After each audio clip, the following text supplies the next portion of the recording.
이제 하나님 말씀 히브리서 13장 15절과 16절을 합독하겠습니다. 그러므로 우리는 예수로 말미암아 항상 찬송의 제사를 하나님께 드리자. 이는 그 이름을 정언하는 입술의 열매니라. 오직 선을 행함과 서로 나누어 주기를 잊지 말라.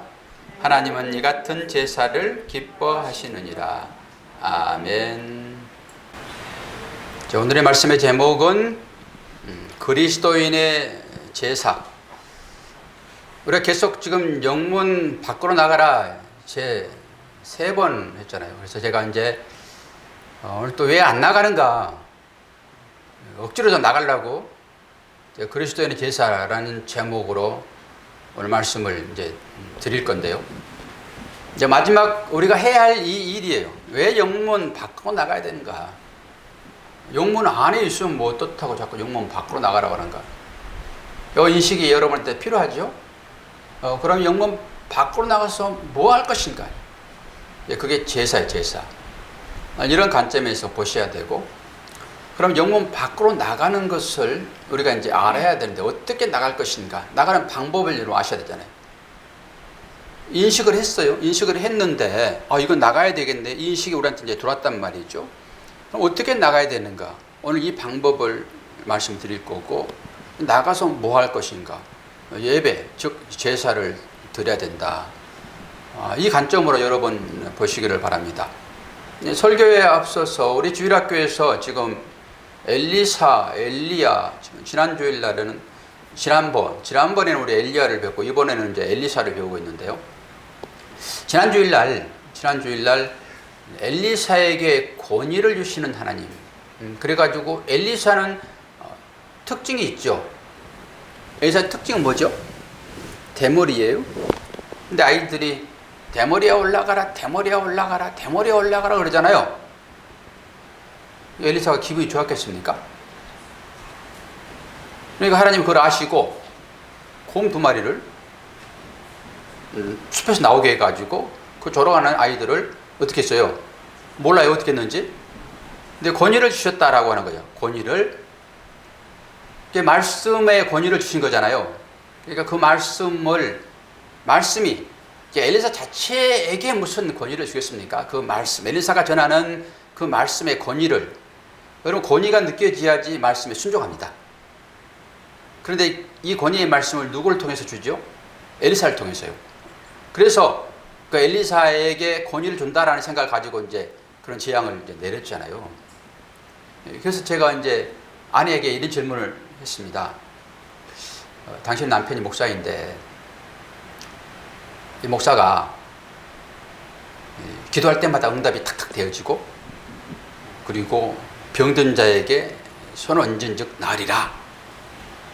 그리고 능력을 만약에 준다 하게 되면은 그걸 받기를 좋아해요, 안 받기를 좋아해요? 그렇게 당연히 받아야지, 무슨 소리라고 써요 지금. 딱 이런 거잖아요. 받아야죠. 우리가 다 그렇잖아요. 여러분도 담임 목사가 그런 능력이 있으면 좋겠잖아요. 싫으신 분. 그런데 능력이 오면은 능력이 그렇게만 사용이 되어집니까? 다른 능력은 안 주실까요? 그 엘리사에게 주었던 그런 것은 없을까요? 똑같이 줘준다니까요. 그래서 다시 물었습니다. 저주를 부으면은 저주가 그대로 응답된다 하게 되면은 능력을 받아야 돼요, 안 받아야 돼요? 그랬더니 안 받는데. 여러분 어떠세요? 혹시 담임 목사가 기도하면은 좀 팍팍 좀 이루어지고, 어떤 목사님은 신방을 갔는데 목사님은 다녀가면 사업이 잘 된대요, 옛날에. 그래서 나도 담임 목사가 되게 되면은 저런 능력이 있었으면 좋겠다는 생각을 제가 가졌죠. 그런데 목사가 올 때마다 오히려 감기 들었는데 그게 독감으로 변해. 이러면 어떻게 되는 거예요, 이게? 이러면 아주 난처하잖아요. 그러니까 누구든지 능력을 받기를 원해요. 목사뿐만이겠습니까? 기도하신 여러분도 마찬가지죠. 제가 자녀들을 위하여 기도하게 되면은 팍팍 능력이 나타났으면 좋겠어요. 지난번에 한번 기적이 한번 나타났잖아요. 그 시야를 통해 가지고. 그런데 만약에 저한테 그런 능력이 있어가지고 여러분이 많은 도움을 받는단 말이죠. 그런데 목사는 늘 그런 관점이 하나 있습니다. 성도들이 이제 바른 신앙을 하지 않는 것 같아요. 그러면은 이게 성도를 세워야 할 사명이 목사한테 있잖아요. 목사는 교회를 세우는 겁니다. 근데 교회가 뭐예요? 건물 세우는 게 아니에요, 여러분. 막 건축하고 이런 것을 교회 세운다고 하지 않습니다. 여러분 한 분 한 분이 교회예요. 이상희 권사님 이쪽으로 좀 나오실래요? 이쪽으로. 딱 뒤에 앞에서 비켜주니까 본인이 이렇게 비켜가지고 목사와 눈을 맞춰야 한다니까요. 우리 교회는 빠져나갈 방법이 없어요. 일단 나오면은 목사와 눈을 마주쳐야 돼요. 그러면은 목사는 어쨌든 간에 성도들을 교회로 세우는 거잖아요. 이게 사명이 있는 거잖아요. 그럼 목사가 가끔 그런 생각이 들어요. 이런 생각이 들면 안 되겠지만은 그런 생각이 들어요. 어떻게 하면은 저 성도가 하나님 예배에 참석을 하고, 기본적인 거니까 그거는 예배를 잘 드리면은 신앙생활을 잘 하고 있다라고 목사는 일단 보는 거예요. 기도 생활을 하고 있는 것이 마찬가지니까. 그런데 예배를 드리지 않고 기도 생활을 하지 않는다. 그러면은 이제 시간경을 쓰고 한번 보는 거예요. 그러면 상황적으로 그럴 상황인가 이렇게 보는 거죠. 그런데 상황적으로는 그러지 않아요. 그러면 이제 세워야 되잖아요. 그럼 어떤 생각이 들어올까요? 하나님, 딱 한 번만 찾아가 주세요. 이런 생각이 여러분 없는 줄 아세요, 목사한테? 그럼 하나님 어떻게 찾아가실까요? 기도하겠죠? 공 나와요. 그러면 목사가 능력이 있는 목사이면 좋겠어요. 그런 능력을 안 받았으면 좋겠어요. 안 받아야 되는 거예요. 이거는 우리 아이들도 그런 얘기를 해요. 그럼 목사는 뭐 하니? 무슨 능력으로 사역을 해? 그랬더니 목사님 말씀 전하시잖아요. 말씀 전하시잖아요. 그거예요. 목사는 어떻게 해서든지 간에 성도들을 예배의 자리로 끌어내기 위하여 기도한단 말이죠. 그런데 그렇게 사용할 수 있다는 거예요. 왜 그래요? 목사도 사람이니까. 그럼 여러분, 능력 있는 종 되달라고 기도하지 마세요. 어떻게 기도해야 됩니까? 말씀만 잘 전하게 해주세요. 제가 그런 생각 확 들어오면서 생각을 좀 더 내려놨습니다, 이제. 아, 능력이 주어지지 않는 게 좋구나, 이게.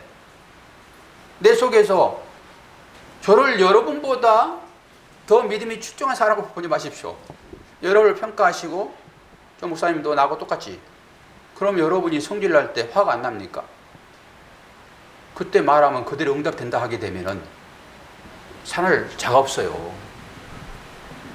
여러분 삶 가운데 맨날 어떤 일이 발생할 겁니다. 목사가 능력이 없기에 망정이지. 그래서 능력을 안 주시는 거예요. 근데 말씀의 권위를 세우기 위해서는 하나님께서 가끔씩 그런 방법으로 기도의 응답을 하시죠. 자, 이렇게 말씀을 드림으로 목사에게는 말씀의 권위를 주셔요. 말씀의 권위. 그리고 그 말씀이 여러분의 신령을 깨우는 것으로 이 시간에 아마 하나님께서 일을 하실 것입니다. 우리가 계속 영문 밖으로 나가자. 이것은 우리 성도들을 향한 주님의 명령이었다라고 말씀을 드렸고, 그 영문은 어떤 것입니까?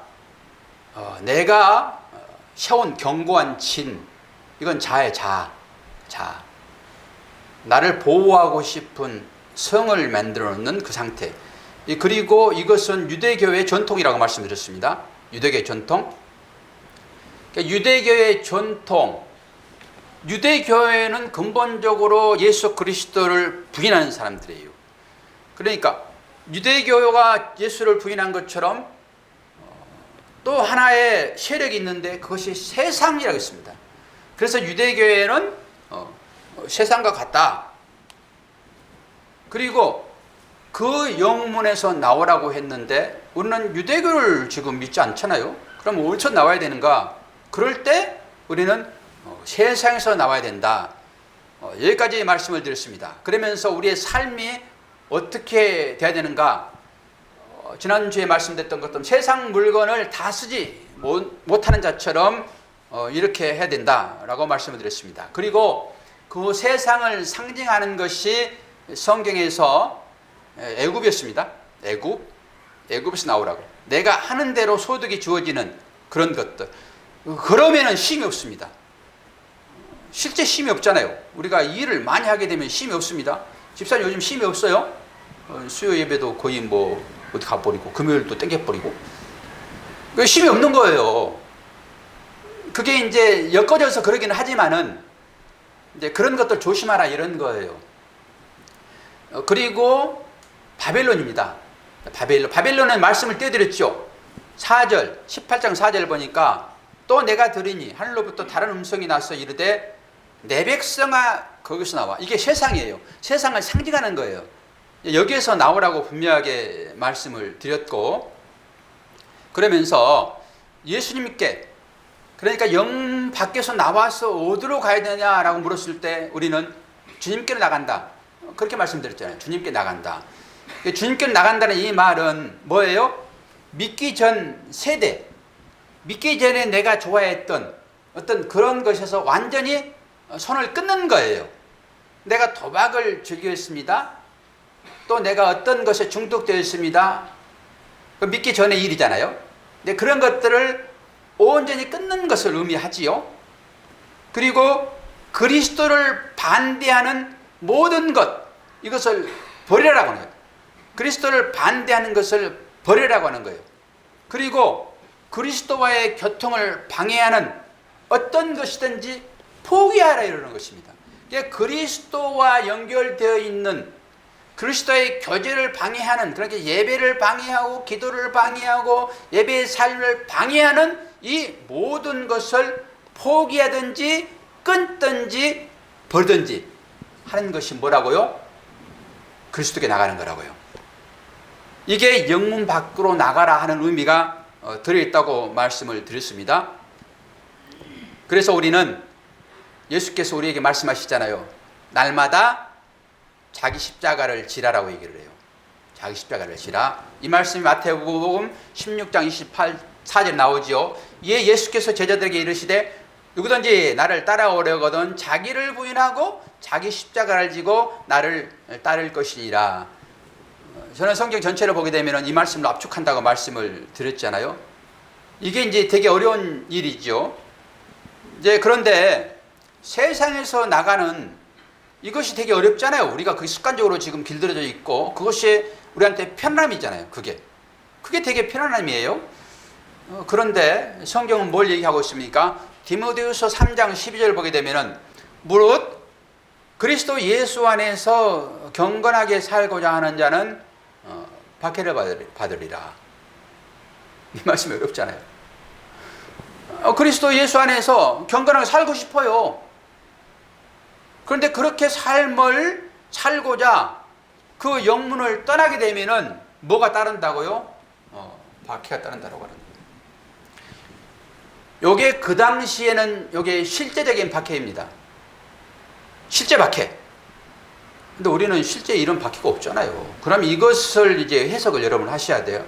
또 하나 말씀을 띄워드립니다. 요한복음 15장 20절. 좀 오늘 빨리빨리 갑시다. 뒤에 제사가 뭔지를 봐야 되니까. 내가 너희에게 종이 주인보다 더 크지 못하다 한 말을 기억하라. 사람들이 나를 박해하였은즉 너희도 박해할 것이다. 그러니까 세상 사람들이 목사를 미워한다든지 성도 여러분을 미워하는 것은 여러분 자신이 싫어서 그런 것이 아니라 예수 때문에 그래요. 예수 때문에. 그래서 예수를 따르는 사람들을 박해한다. 그렇게 보셔야 돼요. 이 말씀은 살아계신 하나님의 말씀입니다. 우리가 하나님의 허용하에 모든 일이 일어났다라고 여러분 생각하셔야 되죠. 좋은 일이든지 우리가 생각할 때 좋지 않는 모든 일이든지 그건 하나님의 허용하에 일어났다라고 생각하게 되면 하나님이 주셨다라고 보시는 거예요. 그럼 왜 우리에게 하나님께서 이걸 허용하는가라고 하는 거예요. 우리는 가만히 놔두게 되면은 어떤 분이 그런 얘기를 한번 했죠. 죄라고 하는 것은 이게 실밥과 비슷해서 실밥은 정전기를 하게 되면은 딱 달라붙잖아요. 여러분 여기에도 정전기가 많이 일어납니다.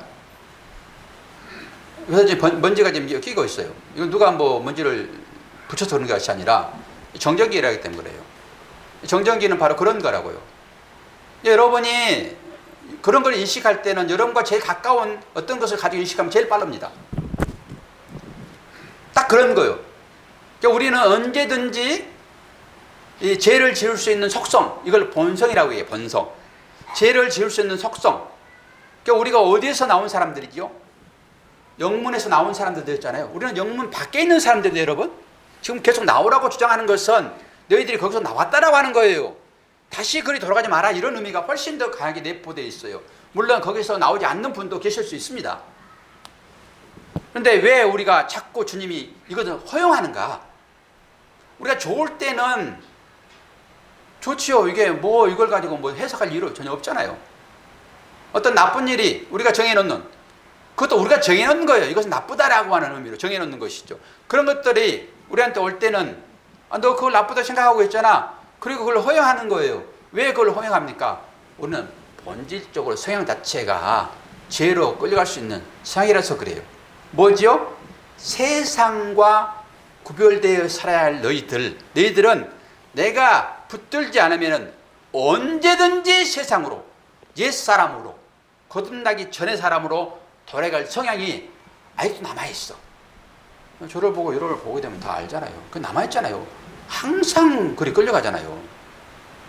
그러니까 끌려가지 않도록 하나님께서 말씀으로도 여러분을 징계하시고, 또한 삶의 여러 방편으로도 여러분을 그렇게 인도한단 말이에요. 이걸 아시라는 거예요. 너는 구원받은 하나님의 백성이야. 왜 예전에 그 습관으로 계속 가려고 해? 이렇게 얘기를 하는 것이죠. 그래서 영문 밖으로 나오라고 하는 것이죠. 그러면은 우리가 영문 밖으로 나와야 되는데 자꾸 옛사람으로 딸려가고자 하는 마음이 우리한테 있는데, 이것을 이길 수 있는 것은 뭐죠? 그리스도께 바짝 붙어 있으면 됩니다. 예를 들어 주께서 말씀하십니다. 너희는 내 안에 거하라, 그리고 내 곁에 머물라 얘기하는 거예요. 왜? 그 힘이 세니까. 여기에서 끊어지게 되면은 여러분 자석을 붙여보잖아요. 자석을. 힘이 센 쪽으로 확 빨려 들어가는 것을 여러분 경험할 것입니다. 두 손을 가지고 얘기할 때. 딱 그거란 말이에요. 그래서 우리를 붙들고 있는 큰 자석, 그분이 예수 그리스도잖아요. 그래서 거기에 붙어 있어야 돼요. 그리고 그 힘을 가지고 여러분 세상과 맞서야 한다라고 얘기를 하는 것입니다. 제가 늘 말씀드리지만은 여러분, 몸의 행동보다 영혼의 활동, 이게 말이 조금 어려울 수 있는데, 우리는 이렇게 얘기하게 되면은 늘 우리의 행동을 또 요구하시나 그렇게 생각할 수 있어요. 우리 행동을 자꾸 요구하시나? 이게 율법주의거든요. 그런데 이 몸의 행동을 요구하는 것이 아니라 영혼의 활동이에요. 영혼의 활동. 활동과 행동을 조금 차별해서 여러분이 구분하시면 돼요. 그러면 왜 영혼의 활동을 하라고 하면서 왜 이 몸의 상태를 말하고 있는가? 여러분, 몸을 통하지 않고는 영혼의 활동을 할 수 없어요. 그래서 앞서서 몸의 행동을 요구하는 거예요. 이게 목적은 아니에요. 이 두 가지를 늘 같이 생각하면서 마지막에는 영의 활동으로 여러분 나오셔서 영이신 하나님께 나가야 돼요. 영이신 하나님께. 그러면은 이 영혼의 활동을 통해서 우리가 하나님께 나가는 방법이 있는데, 그 방법을 이제 제가 한 4가지, 한 5가지 정도로 요약해서 말씀을 드릴게요. 먼저 그렇게 영의 활동을 통해서 하나님께로 나가는 그 방법이 어떤 것이냐라고 할 때 첫 번째 기도예요. 첫 번째 기도. 기도하라고 그러면은 우리는 어떤 기도를 하지요? 대부분 우리의 예전의 삶을 유지하는 쪽에 어떤 것을 구하는 경우가 많이 있습니다. 이게 육체를 위한 기도예요. 우리가 하나님께 구할 때 영적인 부분의 기도보다는 대부분 우리의 삶의 뭔가를 유지시켜 달라고, 안 그러면은 더해 달라고 그렇게 구하는 경우가 많이 있어요. 우리가 구할 때는 어떻게 구해야 됩니까? 주와 더 가까운 교제를 할 수 있도록 허락해 달라고 기도하셔야 돼요. 예수님과 교제를 더 깊이 할 수 있도록 여러분 구하셔야 돼요. 이게 기도입니다. 근데 기도하라고 그러면 우리는 무조건 요구, 나의 유익만을 위하여. 이것도 나의 유익이기는 하지요. 그리고 주님과 거룩한 교제를 방해하는 것들을 여러분 제어해 달라고 기도를 하셔야 돼요. 주님과 거룩한 교제를 방해하는 것들이 참 많이 있잖아요. 기도하라고 그런 것은 그런 걸 하라고 기도하라는 것이죠. 그런데 우리는 기도의 목적이 다른 데 있어서 문제가 많이 되어지지요. 그리고 하나님의 거룩한 형상을 덧입을 수 있도록 여러분이 간구하셔야 돼요. 이런 부분들이 되게 생소해요, 여러분들에게는. 기도하라고 그러면은 기도의 개념을 우리 선조들이 비나이다, 비나이다, 신령 있게 비나이다, 이런 개념이 훨씬 많이 들어있단 말이죠. 그것은 곧 자기를 위한 것이고 후손을 위한 어떤 것들이 있죠. 그런데 우리가 기도하라고, 하나님께서 기도하라고 말씀하실 때는 뭐예요? 그리스도께 나가는 것을 방해하는 것들을 제어해 달라고, 이런 식으로 기도해야 되고요. 두 번째로, 그리스도께 나가는 것은 믿음의 몸짓이에요. 믿음의 몸짓. 이 몸짓이 여기 나오는 것입니다. 여러분, 믿음이 없이는 절대 그리스도께 나갈 수가 없습니다. 이런 것일 수 있어요. 나침판은 늘 어느 쪽을 가리켜 있을까요? 북쪽을 가리켜 있습니다. 나침판은 늘 북쪽을 가리켜 있어요. 만약에 우리 가운데 믿음이 왕성하게 살아서 역사하고 있다 하게 되면은 나침판이 북쪽을 가리키듯이 우리의 영도 하나님을 향하여 나갈 수밖에 없어요. 그러니까 하나님께 향하여서 내가 나갈 수 있는 삶인가라고 보게 되면은 나침판을 여러분 생각하시면 돼요. 그러면서 고장 났구나, 이게. 좀 더 하나님께 나아가고자 하는 믿음을 내가 고쳐 세워야 되겠네. 이런 것으로 여러분들이 반응을 해야 된다라고 하는 거예요. 사실 이 믿음이 병들고 힘이 없어지게 되면은 우리들은 세상이 우리를 장악해요. 세상이 우리를 장악하게 되게 되면은 어떻게 됩니까? 세상의 쾌락이 매력으로 보이게 되어 있어요. 세상의 쾌락들이. 그리고 염려가 또 한편에 우리를 괴롭힙니다. 어떤 때요? 믿음이 병들고 약해지게 되면 세상 것들이 즐거워진단 말이에요. 그러니까 우리가 세상 것들이 즐겁게 보여주고 하게 되면 믿음이 내려갔구나, 이렇게 보시면 되죠. 세 번째로 뭘까요? 소망의 행위. 소망의 행위. 이 소망의 행위는 성도를 비참한 절망에 떨어지지 못하게 하는 특별한 영적인 은혜예요. 이 소망이 나에게 있느냐라고 하는 거예요. 사실 우리가 신앙생활을 하다 보면은 낙담할 때가 있습니다. 낙담할 때가 있습니다. 그러면은 죄가 노도하여 율법의 창소로 양심을 찔러댑니다. 이게 무슨 말이죠? 사탄은 늘 율법을 가지고 등장을 합니다. 그리고 여기 말씀 봐라. 이 말씀에 이렇게 되어 있는데 너 이렇게 하지 않았지 않니? 당연히 너는 이 말씀을 지키지 않으므로 어떻게 하나님의 복을 받겠어? 마지막에 어디까지 갑니까? 너 그래가지고 구원받을 수 있겠어까지 가요. 이게 율법입니다. 그러니까 그럴 때는 여러분 기도도 나오지 않고요, 성경을 보게 되면 오히려 그 성경 말씀으로 은혜를 받는 것이 아니라 오히려 정죄감이 훨씬 더 강하게 들어오는 거예요. 왜 그렇죠? 소망이 없어서 그래요. 소망이 없게 되면은 사단의 유혹을 받게 되어 있어요. 그러면서 어떻게 되죠? 이렇게 하나님의 사람들이 하나님의 말씀에 순종하여 생명 살리는 사역으로 믿음의 삶을 살아야 되는데 내가 이거 실수할 수 있잖아, 사람이. 야, 이래 가지고 무슨 구원 받을 수 있겠어? 네가 목사야? 네가 교회 무슨 직분 맡았어? 이렇게 치고 들어옵니다. 우리의 죄는요, 지나간 죄, 지금 짓고 있는 죄, 앞으로 짓게 될 모든 죄를 어떻게 했다고요? 주님이 전부 도말해서 십자가에 못 박았습니다.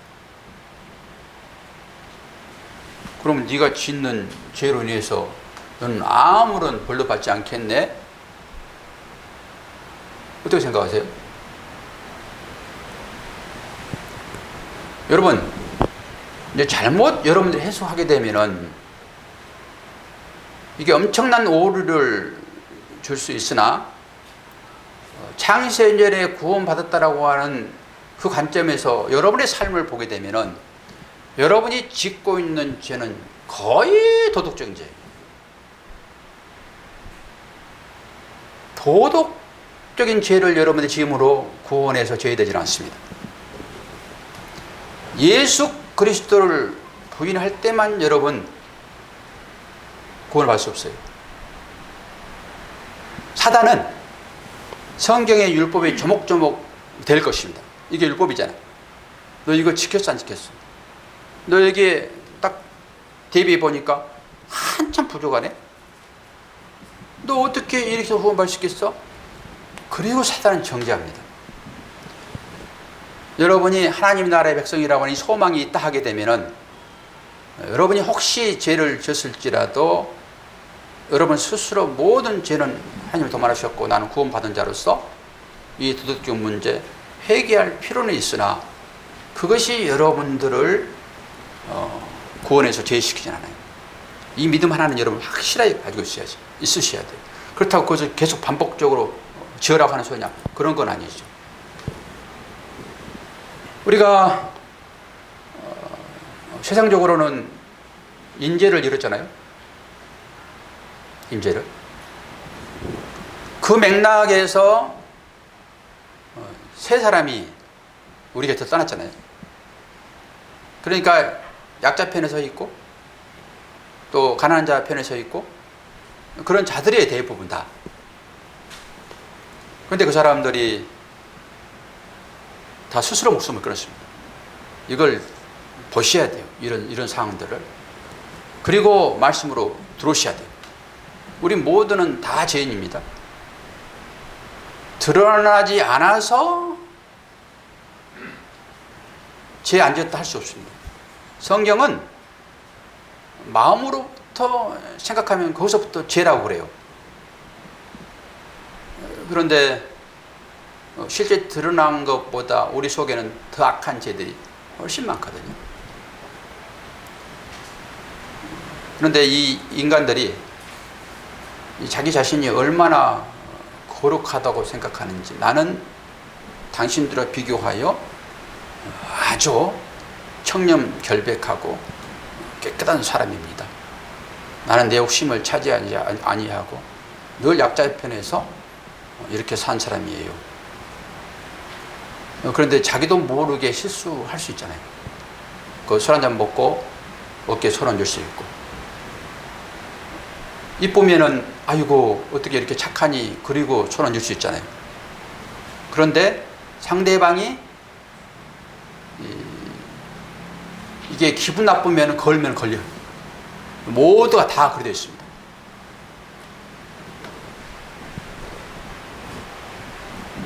자연스럽게 했던 그 행위도 그걸로 걸려서 나는 깨끗했는데 드러나니까 가란유다 같이 되는 거예요.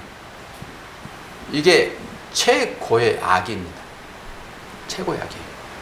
여러분, 우리는 구원받은 자로 하나님께서 세우셨고 우리의 삶 가운데서 다양한 죄악들을 저지르고 삽니다. 실수도 거기에 다 포함되어 있고 그리고 그것들이 다 하나님의 허락하에서 일어나는 거예요. 다윗이 왕 중에 왕이잖아요. 그러면 그는 아주 하나님의 사자로서 왕으로서 살아가야 되잖아요. 근데 그 상황이 펼쳐지잖아요. 다 허용된 것이라니까요. 그래서 진짜 다윗인 거예요. 그러니까 여러분이 혹여나 어떤 실수를 해서 이게 만약에 발각이 되게 되면은 얼굴을 못 드는 상황이 될 수 있습니다. 그때 여러분 잘 생각하셔야 돼요. 잘 생각하셔야 돼요. 베드로처럼 주님 다 용서하셨잖아요. 그 제가 주님을 사랑한 것 주님이 아시잖아요. 가룟 유다보다 베드로가 훨씬 더 나쁜 놈입니다. 그런 저주까지 했습니다. 시험식품이라고. 그런데 또 베드로는 주님을 향하여서 나가는 거예요. 그런 자를 하나님께서 찾아오시죠. 그런데 이 소망이 없게 되면은 사단의 계략에 딱 넘어가서 여러분 자신을 용서하지 못할 뿐만 아니라 다른 사람도 용서 못해요. 내가 바른 삶을 살게 된 사람들이 특징이에요. 그렇게 잘 사니까 다른 사람들이 나와 같지 않으면 전부 정죄하는 거예요. 너 왜 그것밖에 안 돼? 그는 그걸 통해서 하나님과 교제를 하고 있을 수 있단 말이에요. 하나님께서 그를 거꾸로 넘어뜨려서 그를 하나님과 깊은 믿음으로 나올 수 있도록 하는 과정일 수 있단 말이죠. 그런데 옆에서 보게 되면은 내가 그렇게 볼 수 있어요. 목사도 그럴 수 있습니다. 여러분. 그러니까 소망을 갖고 여러분 살게 되면은 나를 용서하고 나를 용서한 사람은 아 저도 나하고 똑같네. 그리고 용서가 되는 거예요. 그렇지 않고 자기 의를 내세우게 되면은 사단의 그 기습 속에 속삭이는 너가 그것밖에 안 돼? 너 그렇게 구원 받겠어? 너 들통나면 어떻게 했어? 그리고 자기 생명을 끊어내버려요. 그리고 마지막에 사랑의 역사. 하나님께서 우리들에게 말씀하신 그 말씀에 반응하는 이게 사랑의 역사예요. 말씀하심에 순종하는, 반응하는 이게 사랑의 역사예요. 그리고 지난주 14절 말씀, 이 말씀 마지막 띄워드릴 건데 미리 올라왔네. 14절 말씀, 우리가 여기에는 영구한 도성이 없으므로 장차 올 것을 찾나니. 우리가 살고 있는 여기 도성 이거 영구하지 않잖아요. 여러분 이 히브리서가 기록되어지고 한 10년 이후에 그 자기들이 여기는 영구한 성이다. 모든 사람들을 보호해 줄 수 있는 성이다. 라고 하는 그 성이 멸망됐습니다. 실제로. 그리고 이스라엘 백성들을 그렇게 괴롭혔던 하나님 막대기로 쓰였던 뭐 아수르나 바벨론, 뭐 페르시아 그 역사적인 나라들이 지금 있습니까? 없다니까요. 그러니까 이런 것을 통해 가지고 너희들이 이곳에서 뭐 안주하려고 하지 말아라. 이 세상은 금방 없어질 거야. 그리고 여기서 너희들이 나와야 돼. 너희들은 거룩한 백성 되어서 라고 하는 것을 얘기를 하고 있어요. 그런데 우리가 이 외형적인 다 지나갈 것들에 우리의 모든 것을 다 소진한다 라고 하게 되면은 하나님의 나라에 소망이 없다라고 보면 돼요. 하나님 나라의 소망. 우리가 가게 될 하나님의 나라는 어디일까요? 그리스도 안에 도달하는 것입니다. 그리스도 안에 도달하는 것. 믿음은 뭐라고 그러죠? 믿음은 바라는 것들의 실상이라. 실상을 생각해 봤습니다. 실상은 있는 거잖아요. 있는 것. 그러니까 이 상이 여러분들에게 딱 세워지지 않으면은 그게 도달 못 합니다. 그럼 이걸 다른 말로 꿈과 비전이라고 볼 수도 있어요. 꿈과 비전. 그러니까 여러분이 어떤 것을 비전으로 갖고 있는가. 이 청년들이여 비전을 품으라. 뭐 이런 얘기도 있잖아요. 그러니까 우리가 생각하는, 세상 사람들이 생각하는 어떤 그런 목표도 있어야지 도달됩니다. 목표를 정해놓지 않으면은 아무리 음속으로 달려가도 도달 못합니다. 목표가 없게 되면은. 목표가 있어야지만이 거기에 도달할 수 있어요. 이걸 우리가 신앙으로 당겨서 보게 되면은 우리가 도달할 목표가 무엇인가? 이것을 여러분들이 상으로 가지고 있어요. 상으로. 이걸 상으로 정확하게 가지고 있지 않으면은 거기에 도달할 수 없어요. 그러니까 하나님의 나라도 여러분이 그냥 수상적인 어떤 개념으로 하나님의 나라를 상으로 갖게 되면은 여러분이 거기 가도 늘 추상적인 것일 것입니다. 실제는 없죠, 실제. 여러분의 삶이 실제이듯이 우리 하나님 나라도 실제란 말이에요. 이 실제를 마음으로 품고 있어야 돼요. 그럼 우리가 이 영관 도성에서 빠져나와가지고 어디로 가냐? 그리스도로 가야 됩니다. 그리스도께로. 그리고 우리가 안에 들어가려고 하면은 예수 안으로 들어가야 되겠죠. 그러면서 우리는 이 말씀을 한번 보면서 우리가 가게 될 하나님의 나라, 이 나라를 예수님께서 어떻게 말씀하시는지 볼까요? 요한복음 14장 2절 3절. 내 아버지 집에 거할 곳이 많도다. 그렇지 않으면 너희에게 일렀으리라. 내가 너희를 위하여 초소를 예비하러 가노니 가서 너희를 위하여 초소를 예비하면 내가 다시 와서 너희를 내게로 영접하여 나 있는 곳에 너희도 있게 하리라. 우리는 이것을 또 다른 어떤 장소의 개념으로 이걸 볼 수 있습니다. 근데 이 말은 뭐예요? 초소. 아니 우리가 하나님의 성전이잖아요. 그건 여러분 다 고백하시죠? 하나님이 계신 곳이 하나님의 나라잖아요. 그게 성전이고. 그러면은 여러분 마음 가운데 하나님이 계십니까? 안 계십니까? 계시잖아요. 그러면 그것이 하나님의 나라예요. 그럼 예수님께서 초소를 마련하러 가겠다라고 하는 건 뭐예요? 여러분들의 마음 준비하러 간단 말이에요. 그럼 어디로 가실까요? 여러분께로 가는 거예요. 그런데 이게 공간적인 의미로 생각하게 되면은 이것을 떠나서 또 다른 어떤 곳으로 가가지고 거기에 내가 거할 어떤 아파트를 정해놓고 내가 육체를 떠나서 가게 되면 거기서 할 것이다. 여러분 그렇게 생각하시죠? 아니요. 주께서 이 말씀은 여러분 안으로 들으신다는 거예요. 그래서 예수님이 거할 만한 장소로 만드신다라고 의미해요. 이 말씀이.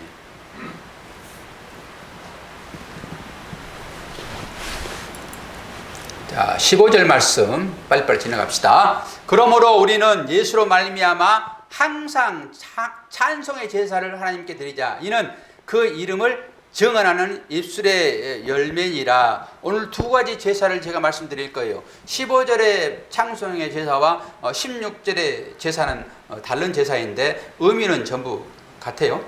의미는 시편 51편 17절 하나 더 보고 말씀 봅시다. 하나님께서 구하시는 제사는 상한 심령이라. 하나님이여 상하고 통회하는 마음을 주께서 멸시하지 아니하시리라. 우리가 드려지는 이런 모습이 지금 제사입니다. 그리고 영문에서 나와서 그리스도께로 가서 드려지는 제사의 형태가 우리의 예배의 형태입니다. 이건 영적인 거죠. 이 영적인 예배로 여러분들이 나가셔야 되는 거예요. 이게 제단을 세웠다라고 하는 것이죠. 아니 제사는 구약에만 있는 거잖아요. 구약적인 단어 아닙니까? 그리고 신약에 오게 되면 우리가 예배를 드리잖아요. 예배. 그런데 굳이 이 사도는 제사라는 단어를 꽂고 들어오는 거예요. 그 제사와 현재 우리가 드려지는 예배와의 관계를 지금 조명하고 있는 것이죠. 그러면서 시편 51편의 얘기를 그렇게 하는 거예요. 너희들의 제사는 무슨 제사요? 상한 심령이라. 하나님께서 구하시는 제사의 최고 기쁨은 뭐예요? 상한 심령, 상한 심령. 그래서 상한 심령으로 여러분들이 여기에 나왔느냐라고 하는 거예요.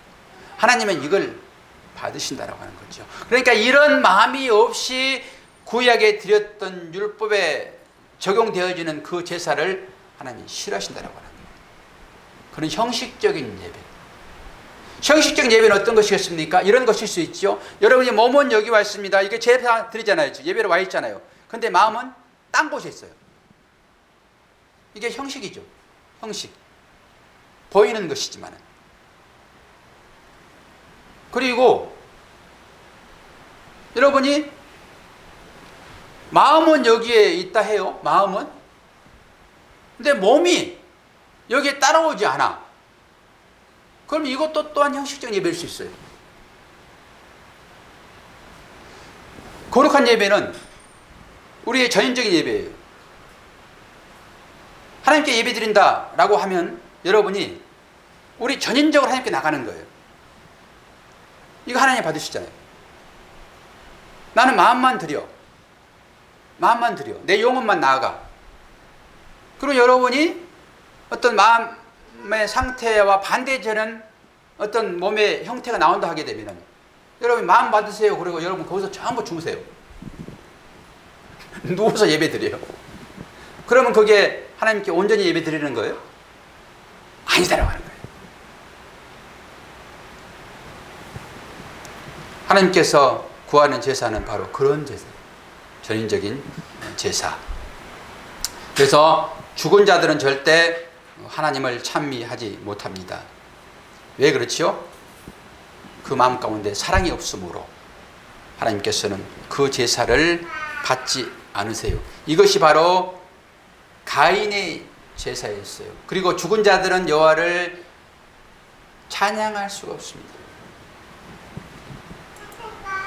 자, 이사야서 29장 13절. 주께서 이르시되 이 백성이 입으로는 나를 가까이 하며 입술로는 나를 공경하나 그들의 마음은 내게서 멀리 떠났나니 그들이 나를 경외하면 사람의 계명으로 가르침을 받았을 뿐이니라. 중요한 개념이 하나 나오는데요. 아침에도 제가 아이들에게 이런 얘기를 했습니다. 여러분 다 아시는 거죠. 겨눌망지. 그러니까 달을 보라고 손가락을 질하는데 사람들이 대부분 이 손가락에만 매여 있다. 그러니까 이것을 사인이라고 한다. 사인. 그리고 이 사인은 성경에서 기적이라고 얘기한다. 이 기적을 베푼 것은 그 기적 이후에 어떤 달을 보라고 기적을 보여주는 건데 사람들은 달을 보지 않고 전부 기적만 보고 있다. 그것이 오병이어이다. 그 오병이어는 뭐냐? 사람들이 먹고 배부르니까 그 배부름을 위하여 주님을 찾아왔다. 우리 아이들도 이런 얘기 하거든요. 여러분과 똑같은 얘기를 똑같이 하니까. 그리고 이걸 다 이해를 합니다. 그러니까 이 말씀이 뭐예요? 이 말씀, 하나님의 말씀을 여러분들이 인간 삶의 어떤 가치로, 이 세상 가운데 도덕과 윤리적인 가치로 이 말씀을 보게 되면은 이것만 보는 거다. 이 사인만 보는 거다. 이 기적만 보는 거다. 기적. 도덕은 우리 개개인의 독특한 가치예요. 도덕은. 그래서 도덕적인 사람이냐라고 보는 거잖아요. 그런데 이 도덕을 무시할 수 없습니다. 성경에서. 내 개인. 도덕과 윤리로 보지 마라 그러는데 윤리는 뭐냐 그럴 때 이 도덕적인 사람들이 이것이 옳습니다라고 딱 정해놓고 그 틀에 맞춰가라는 상태. 이것을 윤리라고 그래요. 너 도덕적이냐? 그런 사람들이 독특한 다 개성들 다 가지고 있잖아요. 그런 사람들이 우리 공동체 안에서 이것이 우리가 전체적으로 지키게 되면은 옳습니다라고 규정해 놓는 거, 이게 윤리예요. 그런데 이 하나님의 말씀을 가지고 여러분의 삶으로 이 도덕과 윤리로 이 말씀을 보게 되면은 이게 영문 안에 있는 사람들. 그래서 주님이 그걸 배격해 버리는 거예요. 이걸 잘 깨달으셔야 돼요. 지금 이 말씀도 그런 말씀입니다. 너희들이 내 말을 가지고 입술로 나를 공경한다 하면서 뭐라고 그래요? 사람의 계명으로 가르침 받았을 뿐이다. 설교단에서 많은 설교가 전부 다 사람들이 어떻게 살면 좋습니다라고 전부 얘기하고 말아요. 이게 사람의 계명으로 말씀을 가르치는 거예요. 저는 반대편에서 말씀을 가르치잖아요. 이게 그렇게 보면 절대 안 되는 거예요. 또 하나 말씀을 띄워드립니다. 주님께서 직접 말씀하십니다. 마태복음 18장 8절. 이 백성이 입술로 나를 공경하되 마음은 내게서 멀도다. 그러니까 우리가 어떻게 믿음의 삶을 살아야 되고 그 죄진 그곳에서 나와서 여러분은 영문 밖에 그리스도께로 돌아온 사람들이 어떻게 살아야 될 것인가. 이게 제사고 이게 예배거든요. 이게 폼이고 예배 폼이고 이 예배를 어떻게 드려야 될 것인가. 요거 하나 여러분들이 깊이 묵상을 하시고 마지막 말씀.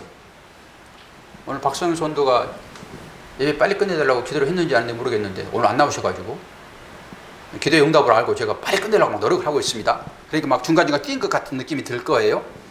그 부분을 여러분들이 해석하셔서 생각하시면 돼요. 16절 말씀 봅니다. 오직 선을 행함과 서로 나누어 주기를 잊지 말라. 하나님이 이 같은 제사를 기뻐하시니라. 또 하나의 제사가 나오죠. 앞에 부분은 우리가 기본적으로 우리가 교회에 대해서 드려지는 제사, 예배, 이거 하나 말씀을 드렸고, 그리고 또 하나의 제사, 이거 뭐예요? 오직 선을 행함과 서로 나누어 주기를 잊지 말라. 이게 우리의 삶입니다. 우리의 삶으로 나오는 거예요. 자, 삶에서 이런 행함이 제사로 여러분이 나오지 않게 되면은 이게 한쪽만 편향되게 신앙생활을 하고 있는 거예요. 우리는 영적인 것과 육적인 것을 잘 조화롭게 신앙생활을 하셔야 됩니다. 율법은 육적인 것이에요. 그리고 이걸 통해 가지고 영적인 것을 분별하도록 이걸 줬단 말이죠. 그러니까 이걸 통해서 이걸 볼 수 있어야 되는데 이걸 못 보니까 이걸 보게 하는 게 제 책임인 것이고요. 그래서 이 두 가지를 지금 예배로 제가 제사를 보는 거예요. 하나는 15절에 제사가 있고 16절에는 우리의 삶의 제사가 있단 말이죠. 이 삶을 여러분들 하셔야 돼요. 그러면은 앞에 부분은 영적인 것이니까 내 삶은 상관없어. 영적인 삶만 살면 되지 라고 하는 극단적으로 갈 수 있단 말이에요. 요거 배격하는 것이고요. 우리의 삶의 제사가 나와야 되는데 이것은 행함으로 나눠주는 거예요. 나눠주는. 이것도 구제, 사랑 다 이게 포함되어 있죠. 그러니까 위의 부분, 영적인 부분은 하나님이라고 보고 요 삶은 우리의 나눔이라고 보면은 제가 이걸 어떻게 하면 해석이 바를까라고 부모하고 관계 가운데 생각해 봤어요. 부모와 관계 가운데. 우리 부모의 마음은 우리 자녀들끼리 어떻게든지 화목하게 잘 살기를 바라잖아요. 우리 어머니가 평생의 기도 제목이었잖아요. 자녀들이 돈은 많고 적음을 따지지 않고 평화롭게 잘 살기를 바라는 그런 마음이지 않았어요? 우리 부모가 다 그런 거잖아요.